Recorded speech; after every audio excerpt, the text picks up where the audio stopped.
Começa amanhã o julgamento de Jair Bolsonaro e outras 7 pessoas acusadas de suposta tentativa de golpe, em uma ação amplamente questionada por juristas e aliados. Pessoas próximas ao ex-presidente afirmam que as conclusões da PGR não possuem provas materiais e indícios robustos da alegada trama, com boa parte dessa denúncia baseando-se apenas nas declarações do delator, Mauro Cid, que mudou várias vezes de versão. As defesas do ex-presidente e também dos outros réus também afirmam que o Procurador-Geral da República, Paulo Gonet, chegou a conclusões equivocadas, distorcidas sobre os documentos apreendidos durante a investigação. Mesmo reconhecendo as grandes chances do STF ignorar essas fragilidades e condenar Jair Bolsonaro, os advogados passaram a apostar nas divergências entre os ministros para apresentar recursos e tentar levar esse processo ao plenário. Chamar os nossos comentaristas, expectativas para o início do julgamento, começa amanhã pela manhã, 9 horas, cobertura completa aqui na Jovem Pan News. Vamos ao Rio de Janeiro. Roberto Mota, apostos, essa semana é uma semana especial, todas as atenções voltadas para esse julgamento.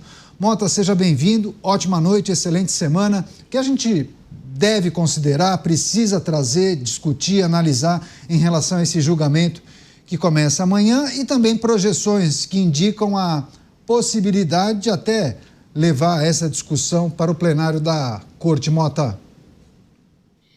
Eu não vejo essa possibilidade como grande e nem entendo que isso vai fazer muita diferença. Caniato, boa noite para você, boa noite aos meus colegas de bancada, boa noite à nossa audiência. Essa é a semana de um julgamento cujo desfecho parece que o país inteiro já conhece. Porque alguns dos magistrados que participarão do julgamento já anunciaram a sua opinião sobre ele há muito tempo. O Estado de Direito supõe que um réu seja julgado no foro adequado, por um juiz imparcial que não tem interesse na causa e com amplo direito à defesa, incluindo recursos em vários graus. Planejar um crime não é crime, a menos que o planejamento seja definido como uma conduta criminosa por uma lei específica. Não existe crime sem lei anterior que o defina. Ninguém poderá ser obrigado a fazer ou deixar de fazer qualquer coisa, a não ser em virtude de lei. Tudo isso que eu acabei de dizer são fundamentos jurídicos amplamente conhecidos por todos os bacharéis em direito no Brasil. Pelo menos eram até o início de 2019. O julgamento que trata da suposta tentativa de golpe em destaque na abertura de Os Pingos nos Is. Vamos chamar o Luiz Felipe Dávila. Nessa abertura também vai trazer suas impressões, seus apontamentos. Dávila, seja bem-vindo, ótima semana. O que devemos trazer, considerar, destacar para a nossa audiência em relação a esse julgamento que começa amanhã? Tem inclusive uma vertente de juristas que entendem que há sim a possibilidade dos advogados conseguirem levar esse julgamento para o plenário da casa. Enfim, algo que a gente vai discutir ao longo do programa. Caniato, boa noite a você, ao Mota, ao Beraldo e à nossa querida audiência. O mais importante neste julgamento é um momento que deveria cronar o Supremo como a grande organização, coroando com a defensor da Constituição, do devido processo legal, do direito à ampla defesa. Seria um momento, assim, do apogeu do Supremo Tribunal Federal se tivesse seguido rigorosamente a Constituição, o Estado Democrático de Direito, as regras do devido processo legal, se tivesse atuado como guardião da Constituição. Mas nada disso aconteceu, Caniato. Nós tivemos um Supremo Tribunal Federal que muitas vezes abusou do poder, ignorou a Constituição, esqueceu a sua obrigação de ser guardião da Constituição e atuou muito mais como um órgão político do que um guardião da ordem constitucional do país. Tudo isso afeta a credibilidade deste processo que, como nós já repetimos várias vezes nos Pingos nos Is, já é uma sentença que conhecemos o desfecho final. Porque não é um julgamento de acordo com a lei e com a Constituição, mas sim de acordo com opinião política e não com o que está na Constituição ou no Código Penal, mas como deveria ter sido imaginada a lei ou a Constituição. Tudo isso mancha este processo no momento no qual o Brasil deveria estar olhando para o Supremo, atuando como este guardião da lei. Mas nós, infelizmente, enxergamos esse Supremo como, na verdade, o poder da arbitrariedade. Começa por esse ponto destacado pelo Mota, de que o caso é julgado por um juiz que é, ao mesmo tempo, julgador, investigador e vítima. Algo que fere o princípio basilar do Estado Democrático de Direito, que é a impessoalidade do juiz que julga a causa. Aliás, é tão grave esta violação da impessoalidade que, na verdade, o ministro poderia responder futuramente por violação, por um crime de responsabilidade. Por isso, Caniato, só este destaque da violação do devido processo legal e o julgamento por um juiz que é julgador, vítima, já mostra em si a barbaridade que este caso está tomando conta e deixando a lei de lado e focando nas consequências políticas. Tudo o que uma justiça não deveria fazer. O Supremo Tribunal Federal começa a julgar amanhã o ex-presidente Jair Bolsonaro e outros réus acusados de supostamente articularem um golpe de Estado. Chamar o Cristiano Beraldo também, apostos, vai trazer suas reflexões iniciais acerca desse julgamento. Beraldo, seja bem-vindo, ótima noite a você. 5 dias de julgamento, dia 2, 3, 9, 10 e 12 de setembro. Amanhã, a partir das 9 da manhã, cobertura completa da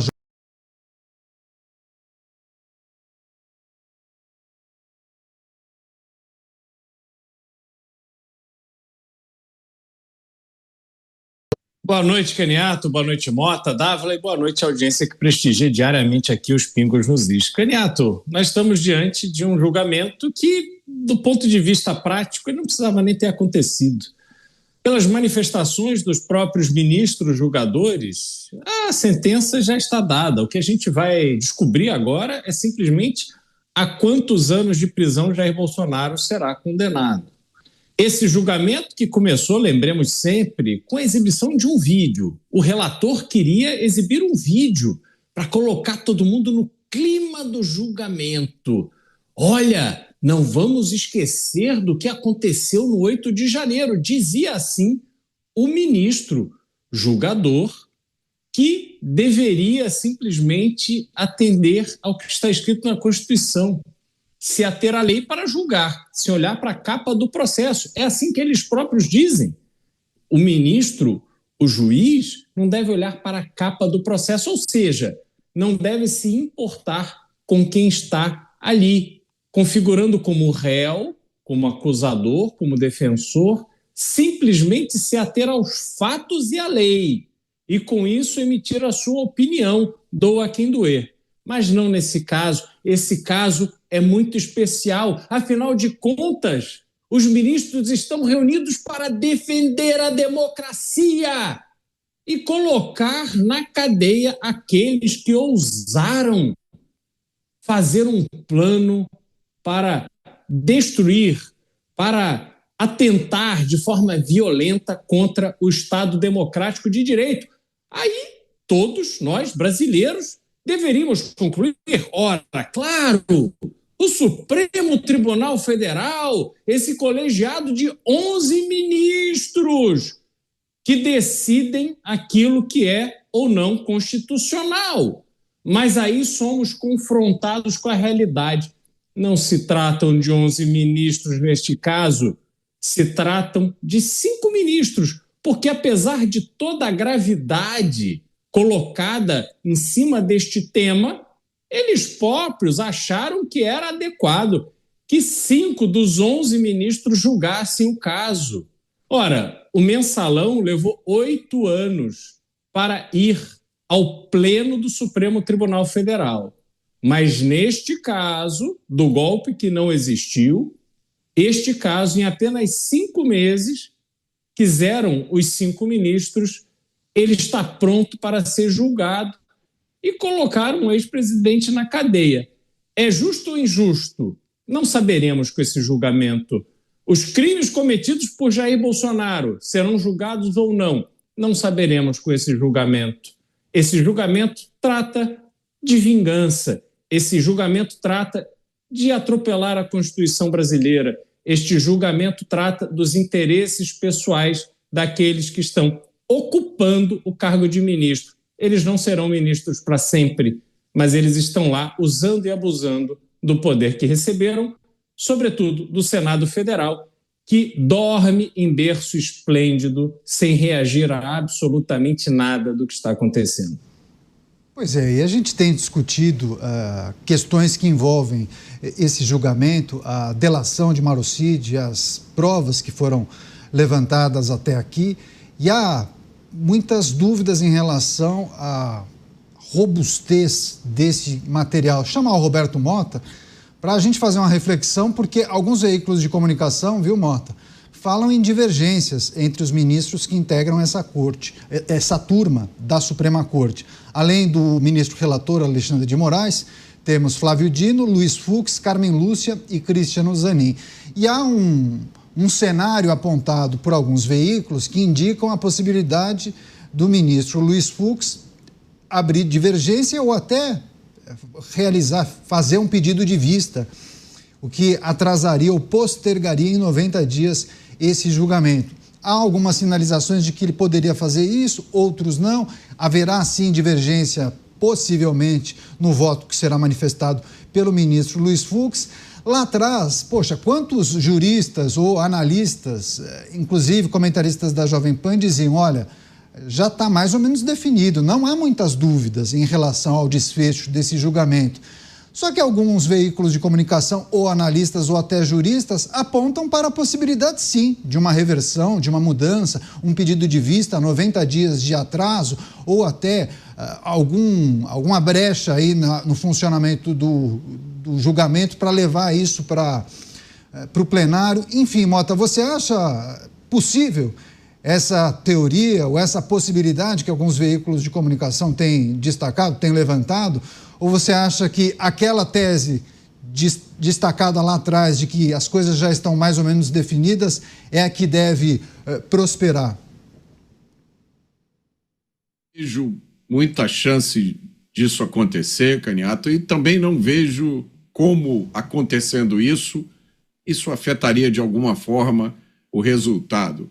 Eu acho que, do ponto de vista político, essa possibilidade talvez torne o processo pior ainda, porque se algum ministro pedir vistas e adiar por 90 dias, esse processo todo vai ficar para o ano que vem, com o mesmo resultado. É só prolongar o sofrimento. Eu vi uma matéria em um veículo da grande mídia. Essa matéria matéria de hoje, falava sobre, vou abrir aspas, a estratégia da direita para o julgamento de Jair Bolsonaro, fecha aspas. E logo abaixo dessa manchete havia um subtítulo que dizia: narrativas bolsonaristas estão sendo preparadas para o caso de uma eventual prisão.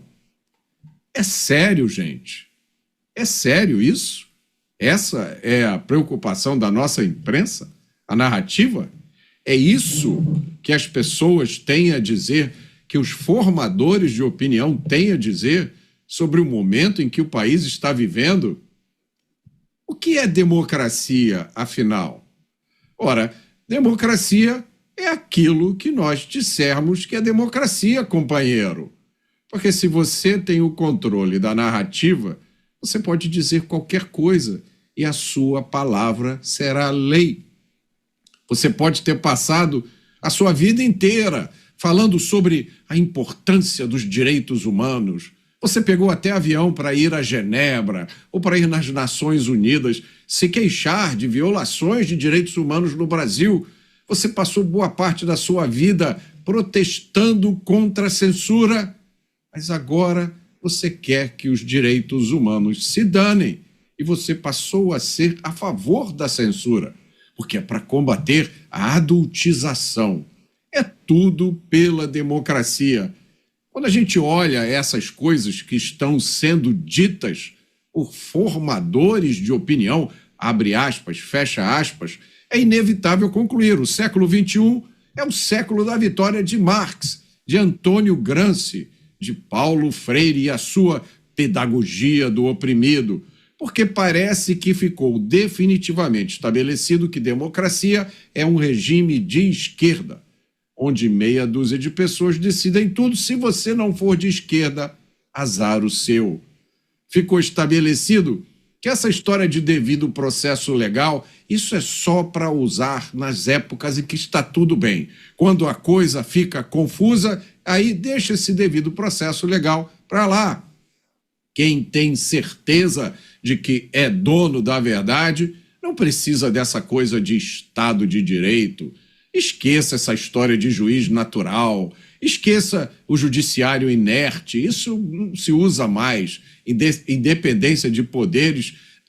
Esqueçam o princípio da legalidade, que diz que ninguém será obrigado a fazer ou deixar de fazer nada, a não ser em virtude de lei. Só não esqueçam de uma coisa: ninguém vai esquecer do que está acontecendo agora. Pois é, lembrando a nossa audiência que os réus respondem no Supremo pelos crimes de organização criminosa armada, tentativa de abolição violenta do Estado Democrático de Direito, golpe de Estado, dano qualificado pela violência e grave ameaça, além de deterioração de patrimônio tombado. Há uma exceção do ex-diretor da ABIN, Alexandre Ramagem, é deputado federal, e aí há um dispositivo na Constituição que acaba obrigando a suspensão de parte dessas acusações. Então, ele responde a 3 desses 5 crimes que eu mencionei há pouco.